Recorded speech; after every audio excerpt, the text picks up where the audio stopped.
ترجمان دفتر خارجہ کے مطابق پاکستان نے غزہ پیس بورڈ میں شمولیت کو باضابطہ طور پر قبول کر لیا۔ یہ دعوت امریکی صدر ڈونلڈ ٹرمپ کی جانب سے پاکستان کو دی گئی تھی، جسے پاکستان نے غزہ میں امن و امان کی صورتحال کو مد نظر رکھتے ہوئے قبول کرنے کا فیصلہ کیا ہے۔ مزید جانتے ہیں ڈان نیوز کے نمائندے عبداللہ محمد سے۔ جی عبداللہ، مزید کیا تفصیلات ہیں آپ کے پاس؟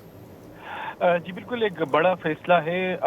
پاکستان نے غزہ پیس بورڈ میں شمولیت کا باضابطہ اعلان کر دیا ہے۔ اب سے کچھ دیر قبل پاکستان کے دفتر خارجہ کے ترجمان طاہر حسین اندرابی نے اپنے اعلامیہ میں کہا ہے کہ امریکی صدر ڈونلڈ ٹرمپ کی جانب سے پاکستان کے وزیر اعظم شہباز شریف کو غزہ پیس بورڈ میں شمولیت کی جو دعوت دی گئی تھی اس کو پاکستان نے قبول کر لیا، اور پاکستان باضابطہ طور پر اعلان کرتا ہے کہ وہ غزہ میں تعمیر نو اور انسانی امداد سمیت دیگر جو عوامل ہے اس کو دیکھتے ہوئے اس پیس بورڈ میں شمولیت کا اعلان کرتا ہے۔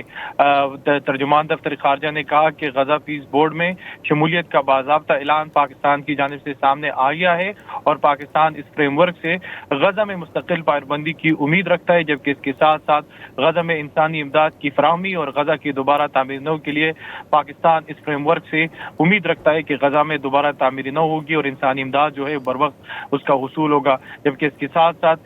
پاکستان نے واضح کیا ہے کہ اس فریم ورک سے فلسطینی عوام کے حق خود ارادیت کے حصول کا ذریعہ بنے گی، جبکہ پاکستان ایک آزاد، خود مختار اور جغرافیائی طور پر مربوط فلسطینی ریاست کے قیام کی امید کرتا ہے۔ ترجمان دفتر خارجہ سے جاری اعلامیہ کے مطابق پاکستان فلسطینی بہن بھائیوں کی تکالیف کے خاتمے کے لیے بورڈ آف پیس کے رکن کی حیثیت سے تعمیر کردار ادا کرنے کا خواہاں ہے۔ امریکی صدر ڈونلڈ ٹرمپ کی جانب سے غزہ پیس بورڈ کا اعلان ہوا تھا، جس کی اسرائیل نے مذمت کی تھی، اور پھر پاکستانی وزیر اعظم سمیت جو مسلم دنیا کے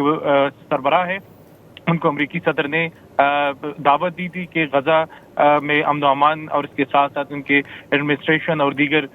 جو چیزیں ان کو چلانے کے لیے غزہ پیس بورڈ کا قیام عمل میں آیا ہے، تو پاکستان بھی اس کا حصہ بنے۔ پاکستان نے اب جو ہے یہ دعوت قبول کر لی۔ وزیر اعظم شہباز شریف اس وقت ڈیواس میں سوئٹزرلینڈ میں موجود ہیں، اور وہاں پر انہوں نے جو امریکی صدر ہے ان کی دعوت جو ہے وہ قبول کی ہے۔ اس سے پہلے 3 اسلامی ممالک کی جانب سے بھی غزہ پیس بورڈ میں شمولیت کا اعلان ہوا ہے۔ پاکستان چوتھا اسلامی ملک ہے جو اس بورڈ میں شمولیت کا اعلان کرتا ہے، تو یقیناً ایک بڑا فیصلہ ہے جو پاکستان نے کیا ہے۔ جی بہت شکریہ عبداللہ۔